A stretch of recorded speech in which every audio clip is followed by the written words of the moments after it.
Remember when kids owned the streets? When summer meant freedom, not screen time?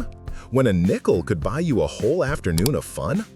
In 1960s New York City, childhood was different, wildly different. So what was it like being a kid in 1960s NYC? Let's take you back to a time when the city belonged to children. The streets were your playground. In 1960s New York, kids played in the streets every single day. From the moment school let out until the streetlights came on, the sidewalks belonged to children. Stickball games took over entire blocks. A broomstick for a bat, a rubber Spalding ball that cost a dime, and manhole covers for bases. No adults organizing it, no uniforms, just kids who showed up and played until dark. Today, kids can't play in the streets. Too dangerous, too many cars. But back then, parents watched from windows. Neighbors knew every kid, and you were expected to be outside. You rode the subway alone at age 8. 8-year-olds riding the subway alone, by themselves, across the entire city, and it was normal. A token cost 15 cents. Your mom would give you a quarter, and off you'd go. To Yankee Stadium, to Coney Island, to visit your grandmother in Queens, alone. No cell phones, no GPS, no texting when you arrived. You just went. Every kid in New York knew how to navigate the subway by age 7 or 8. Today, that's unthinkable.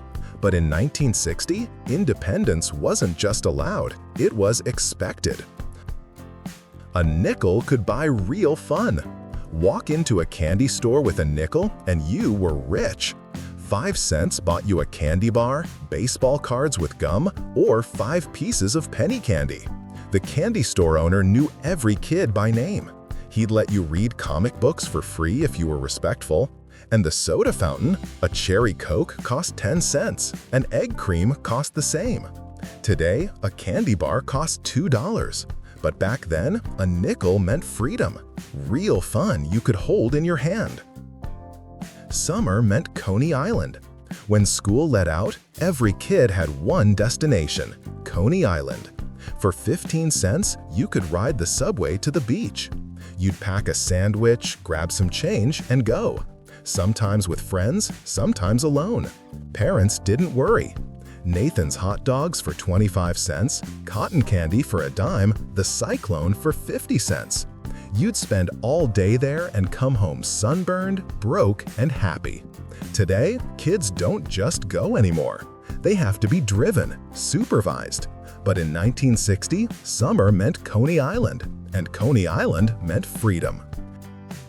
You played until the streetlights came on. No play dates, no scheduled activities. You just went outside and played until dinner. Hide and seek in stairwells, hopscotch on the sidewalk, stoop ball, Red Rover, games that lasted for hours. When the streetlights came on, you went home. That was the rule. No debates, you just knew. Parents didn't hover. They trusted the neighborhood. They trusted you to come home when the lights came on. Movies cost a quarter. Saturday afternoons meant the movies, and it cost a quarter. 25 cents for a double feature, cartoons, and newsreels. 4 hours of entertainment. Parents dropped you off and picked you up later. No supervision inside, just hundreds of kids laughing, yelling at the screen. Today, a ticket costs $15. But back then, the movies were where kids went to be kids. Loud, messy, free. You knew every shopkeeper. Every block had a butcher, a baker, a grocer, a candy store. And every shopkeeper knew every kid. You'd run errands for your mom. Go get bread, here's a quarter. The owner would give you the bread and a nickel back, sometimes a piece of candy for free. If you acted up, the shopkeeper told your parents. The whole block raised you. Danger was real but rare. Crime existed, danger was real, but kids weren't living in fear. Parents didn't obsess over stranger danger. The biggest danger was getting hit by a car, so kids learned to look both ways. You learned street smarts.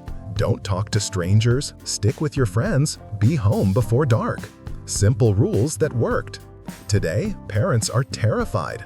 Kids are tracked with GPS. But back then, freedom came with responsibility. Snow days meant pure joy. When it snowed, kids owned the city. Sledding in Central Park, snowball fights all day, building snow forts. You could sled right down the middle of the road. And when you came inside, frozen, your mom had hot chocolate waiting. Real hot chocolate made on the stove. Today, snow days mean staying inside. But back then, snow was a gift.